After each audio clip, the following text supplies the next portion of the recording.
When was the last time you updated your story about yourself? Hi, welcome to another episode of Business Mindset Mastery.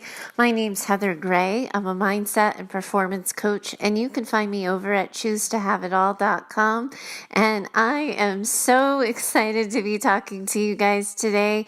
Greetings from my new home in Southern California. Those of you who have been listening to me for a while know that the past several months worth of podcast episodes have been recorded in hotel rooms with spotty Wi-Fi, and here I am with high-speed internet, no obstacles in the way, and I have got a story to tell you. I've been sitting on some things over the past week or two while I've been moving into the house, and now that I'm back at work, I am so ready to get back at it with you guys and to talk to you about the things I've been thinking about and learning, discovering, and I really can't wait to start. But in order to start about where I currently am, I have a story to tell you about where I used to be. Bear with me. It's a little bit long, but I think it's important. So here goes. So those of you who know me or have been listening to the show for a while know that my husband has a spinal cord injury. He uses a wheelchair. He's paralyzed from the waist down. But when I met him, he wasn't injured. I had been dating him for 2 years or so when I met before he got injured. And when we were dating, we were a little bit of a mismatched couple. It's kind of funny. We're probably still a little bit of a mismatched couple in some ways, but he was super active. He would regularly be hiking these mountains in New Hampshire. He would run 3 to 5 miles a day. He was a scuba diving instructor. He liked to ski and snowboard. And me, I was a little bit of the mall wandering type. I loved going outside and outdoors. I loved landscape photography, but I didn't really hike very far to get there. And through our dating life and getting to know him and exploring life more, he got me chasing waterfalls. Literally chasing waterfalls. We got a list in Massachusetts of all of the waterfalls in the area that we could hike to and we could see. And each weekend we started tipping them off one by one. And I became more active and really started to enjoy that part about myself. And I really came to love that part of our life together. When he got hurt, all of those activities got taken away. And he had to have them replaced. And one of the ways he replaced them, he had gotten hurt in 2005. And about a year after his injury, I got him skiing lessons. And he learned to do the adaptive skiing. And when I tell you he took to it like a fish to water, he just was so good at it. And immediately became friends with a group of people who were equally passionate about adaptive sports and what I call extreme adaptive sports. So he got into adaptive water skiing, adaptive bike riding, and he had this crew in New Hampshire that he would regularly go and hang out with. His ski instructor also uses a wheelchair, and this guy, Jeff, would kind of lead the crew in all kinds of adventures. One of the things they had done was they did this bike ride. And if you have a spinal cord injury, when you're bike riding, you're hand cycling. So you're sitting in a recline kind of bike using hand motions to get, to push the bike forward. They did the Kangamangas Highway. Those of you who are on the East Coast probably know it as the fall foliage pinnacle of New England, but it is a treacherous mountain climb, and they did that on bikes. And when he came back one day, he said, all the spouses come, all of the partners come, and families come. You don't ever come with me. And I said, I'm not really your girl for that. You can get me on a bike, and I could do the bike path, but I'm not an extreme sports person. I don't have the athletic ability for it. I don't have the drive. I'll embarrass myself and I'll embarrass you. And he told me, this is really important to me. I would really like you to do it. There's a bike ride in 2 weeks. Please come. We're not doing the Kangamangas Highway. It shouldn't be so bad.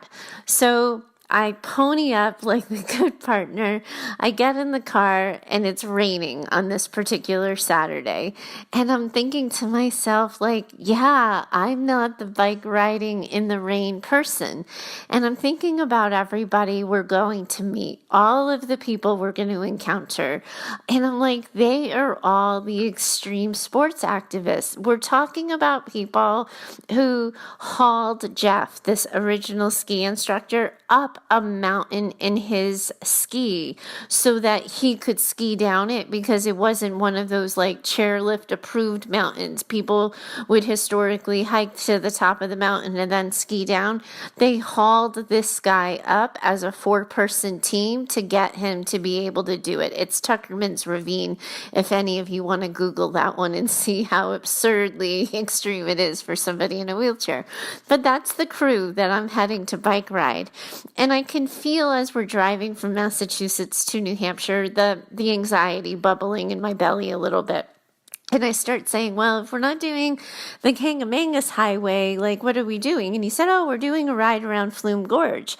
And I was like, Flume Gorge is like a mountain. We've done that. Like, we've walked the driving path to it, and it's uphill.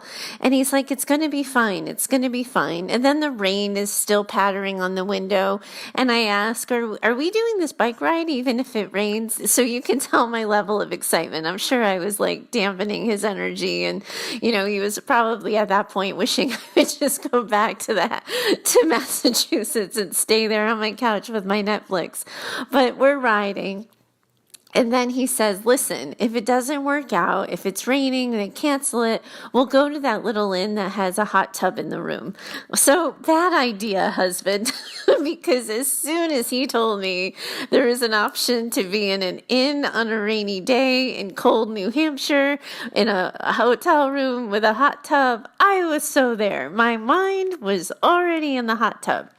So we pull into the parking lot and it's still raining. Everybody's there and they're all unloading the bikes. So clearly this ride is happening anyway. And I say to Damon, I'm like, what are we doing here? Like, this isn't anything. I can't tell even where we're riding our bike. And he's like, shh, don't embarrass me. Don't embarrass me. So I'm trying to play it cool. I'm unloading his hand cycle. The ski instructor, Jeff, comes over and he's like, so we're going to be going up Flume Gorge. It's about 8 miles up. And the tears immediately flood to my eyes. So, not wanting to embarrass Damon, I go around to the side of the car and I'm taking deep breaths and I'm trying to calm myself down. And meanwhile, all I'm thinking is, I am the wrong girl for this. This is not me. This is not who I am. I am not cut out for this. I am anything flat as a pancake bike trail girl with no traffic, no lights, no nothing. This isn't me. I'm out of my element. Damon is like, don't embarrass me. So I'm taking deep breaths. I'm trying to pony up and we all start heading out. And I am just flooded with worry and fear. I don't want to look unfit in front of all these people, but these are like superhuman athletes. And I'm just not one of them. I then see Jeff's wife, who's also named Heather, and she's kind of leading the pack. She's on a mountain bike and she's pulling somebody in an adaptive hand cycle with limited mobility next to her. So not only is she riding her bike up a mountain, she's also hauling someone with her. And I am like, this is not me. I'm the wrong girl. And I'm just frozen until I get an idea. And here's what I do. I get in front of my bike. I get my bike in front of the pack and I haul ass in front of everybody. So I'm way ahead of the pack. And as soon as I'm out of view, I got off the bike and I walked. And then I kept doing that all the way up. So I kept hiding from the group so they wouldn't see me walking parts. Meanwhile, Heather is still hauling somebody with her. All the other extreme athletes are like just pushing forth on this mountain. And I was totally taking the easy way out. I was embarrassed. I felt small. but I didn't want to embarrass my husband because this isn't who I was. This isn't how I move through the world. And I didn't want anybody to find out.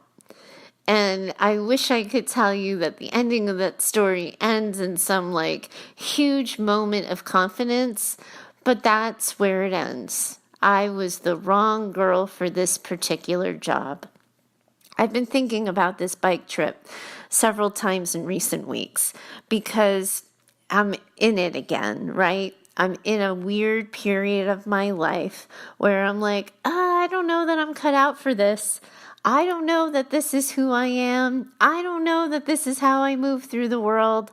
Still living in a hotel. We purchased our home. We were in escrow for 30 days and we're learning about the redesign process. And the first thing that comes back is this moment when we hear that the design process before we can renovate is about 10 months. Now, when my husband and I originally made this plan to move from Boston to California, it was with every intention that we would come out, live in a temporary situation, buy a home, make it adaptive to universal design, and, make it our own with architectural details that are unique and special to us, and then move in. The home we picked was built in the 50s. The kitchen appliances are 30 years old. The home is completely dated. I affectionately call it the Golden Girls house. But when we picked a home, we didn't know that we would be living in it for as long as we would be living in it. And a couple of weeks ago, I think I already mentioned this on the podcast, that we found out that the design permit, getting the bids, and the construction is a 10-month process. I never imagined living in a fixer-upper for 10 months. And as soon as I heard 10 months, I was in the hotel with my husband at the time, I just quickly said, you know what? I'm going to go for a walk. And I went around the corner from the hotel and I just started crying. I'm not this girl. This isn't who I am. Sure, I can help him with adaptive stuff, but I'm used to doing it with modern equipment. I'm not the right person for this. That same old tape from years ago plays. And I remembered that feeling of being on the bike path, of being like, something is going to be asked of me that I am incapable of doing it. And then I just swallowed, took a deep breath, and realized I can do anything for 10 months. That the home has carpet that's super, super thick, and that's never going to work for my husband. We call rugs swamps for wheelchairs because it's so hard to push a manual wheelchair across a carpet. So I knew we were going to have to pull up rug and make it adaptive and livable, and I knew I was going to have to be patient with everything, including the aging faucets in the bathrooms, the 30-year-old induction stove that nobody knows how to use, an oven that doesn't get to temperature, and I just kind of took it on the chin and swallowed it. And then we got into our home for the first time this weekend, and things are starting to feel like us. Like I'm unpacking, my plates and my dishes have come out. We have, furniture a little bit. We've rinky-dinked it because we're just getting temporary furniture until the end of the move. And then I start talking to Damon about the rug project. It's immediately clear to me on an intellectual level that we really do need to pull up some of the rugs in the house because his hands are already starting to hurt, and we'd only been in the home for 4 or 5 nights at that point. And when I started talking to him about it, I said, listen, I think we need to do this right. Every single rug is going to have tack strips and nails. And as soon as your wheelchair hits a nail, we're out of our element. What are we going to do? We're going to, I don't know that we're cut out for this. How about we slow this down? And he's like, everybody pulls up rugs. It's no big deal. It's a bigger pain in the ass, but it's nothing we can't handle. You can probably see where this story is going, right? I leave the house, take a couple of shaky breaths and think to myself, he's got the wrong girl. I am not a fixer-upper person. I moved from a move-in ready 2-bedroom, 2-bath condo in Boston and barely did a thing to it in the time that we lived there. Other than maybe shopping for accessories, he's got the wrong girl. I'm not cut out for this. And again, kind of ponied up, took a deep breath, cried a little bit, went back into the house, and damn if I can't tell you that he and I pulled up an entire hallway's worth of carpet. I'm not going to pretend it was easy. I'm not going to pretend that my back didn't hurt, that we didn't get pricked a couple of times with nails, but we did it, and it went okay.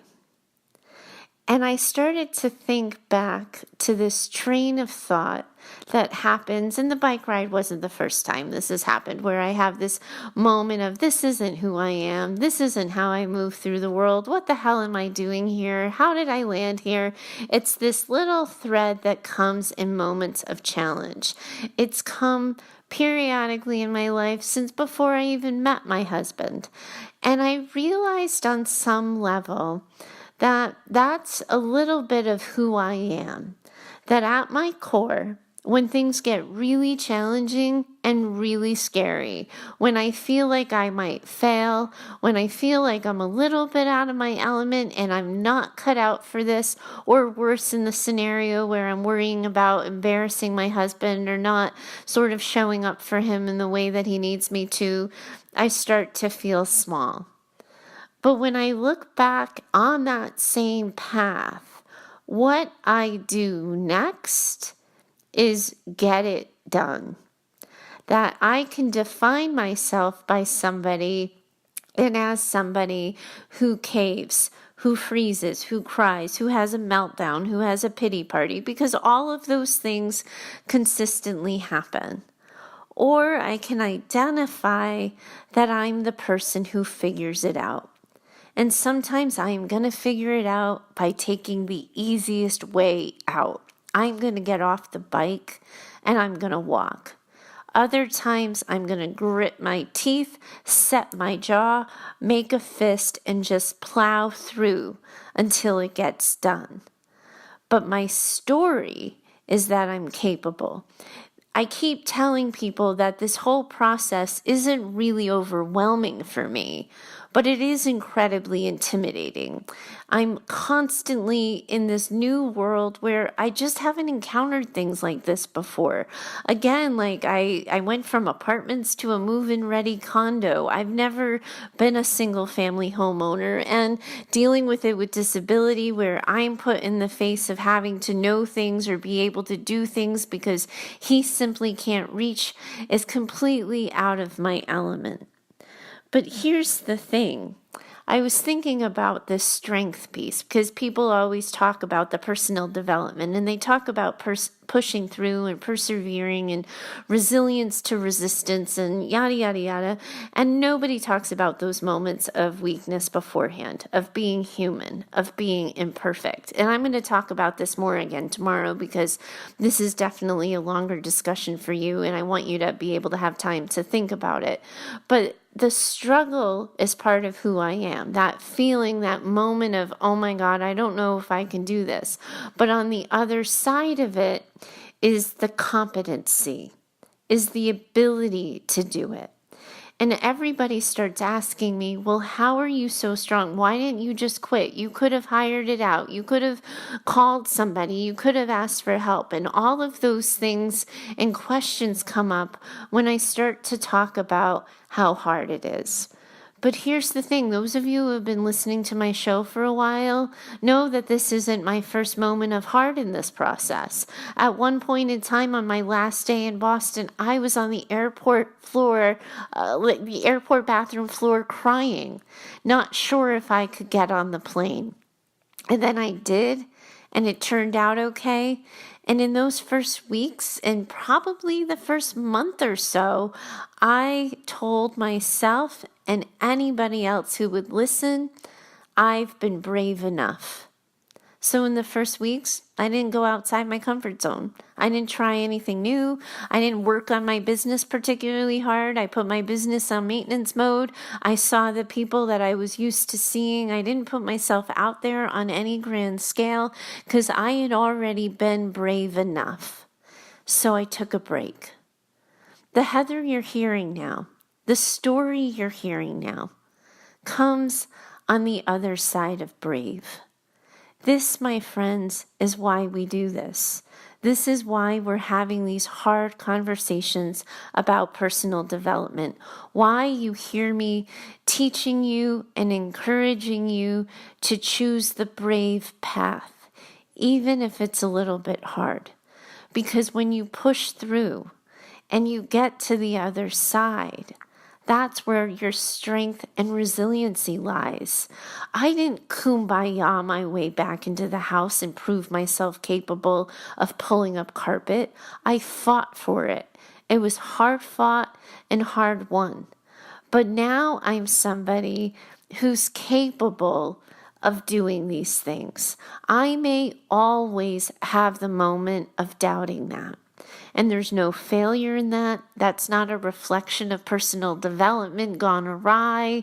That just might be how I process things. Going to a fight, flight, or freeze response, immediately thinking they called the wrong recruit in, someone else is better for the job, but then leaning into my experience of recognizing my own competency.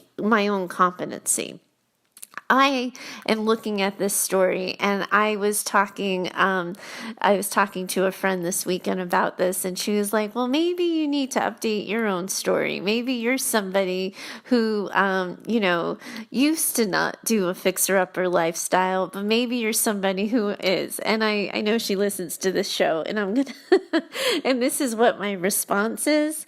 I'm not a fixer-upper person. I'm not going to be a fixer-upper person. But I'm capable of being one when I need to be. That's what I want you to think about. The self-acceptance part and then the competency part. So often people don't move to competency because they're stopping at that point of struggle and creating a story about themselves, and they're locking themselves into that story. You think because you're fearing failure or rejection that means you shouldn't move forward. That if you're not as productive as everybody, if you're not as on top of the tech, if you don't have the business strategy, tools, tips, and insights, that's some sort of sign from the heavens that you shouldn't be moving forward.